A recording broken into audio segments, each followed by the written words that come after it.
সময় দৰকাৰ সঁচাকৈ কিন্তু এই নগৰীকৰণ বনাঞ্চল ধ্বংস আৰু এই জলাশয়বোৰ পুতি পেলোৱাৰ ফলত আমাৰ পৃথিৱীখন ক্ষতিগ্ৰস্ত হৈছে যাৰ ফলত বনাঞ্চল আৰু ঔদ্যোগিকৰণে আমাক বিপথে পৰিচালিত কৰিছে হয় বাইদেউ আপুনি একদম ঠিক কথা কৈছে এই গছ বনবোৰ কাটি ধ্বংস কৰাৰ ফলত আমাৰ তাপমাত্ৰা দিনক দিনে বৃদ্ধি পাবলৈ লৈছে আৰু তাৰ কাৰণে সঘনাই হোৱা জলবায়ু পৰিৱৰ্তনে মেৰু অঞ্চলৰ বৰফবোৰ গলাব ধৰিছে সাগৰৰ স্তৰ বৃদ্ধি পাইছে আৰু তাৰ প্ৰভাৱ পৰিছে আমাৰ অঞ্চলসমূহত যাৰ কাৰণে বছৰি হোৱা বানপানীয়ে আমাৰ জীৱনলৈ দুৰ্যোগ মাতি আনিছে ইয়াৰ পৰা আমি কেনেদৰে পৰিত্ৰাণ পাম? আমাৰ বাসস্থানসমূহ সুৰক্ষিত কৰিব পৰা কিবা আশা আছেনে আশা আৰু পৰিকল্পনা দুয়োটাই আছে পুনঃ ৰাইজ আপোনালোকক জনাবলৈ পাই সুখী হৈছোঁ যে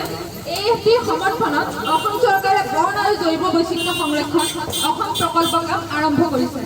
এই প্ৰকল্পটোত বন আৰু জৈৱ বৈচিত্ৰ্য সংৰক্ষণ অসম প্ৰকল্প ভাগ 2 হিচাপে নামাকৰণ কৰিছে ইয়াৰ মূল উদ্দেশ্য হৈছে এখন সুন্দৰ স্বাস্থ্যকৰ পৰিৱেশ তন্ত্ৰ আৰু এখন সুখী সমাজ গঢ় দিয়া ইয়াৰ বিষয়ে আপোনালোকে বুজাই কওকচোন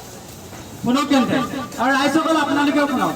APFBC হৈছে বন বিভাগৰ এখন বহনক্ষম আৰু উৎপাদনক্ষম বহুমুখী প্ৰকল্প এই প্ৰকল্পৰ জৰিয়তে আমাৰ বনাঞ্চলৰ কাষৰীয়া লোকসকলক অৰ্থনৈতিকভাৱে শক্তিশালী কৰি তোলা হ'ব আৰু লগতে এই প্ৰকল্পৰ সমূহ কাম কাজত আমাৰ স্থানীয় লোকসকলক নিয়োজিত কৰা হ'ব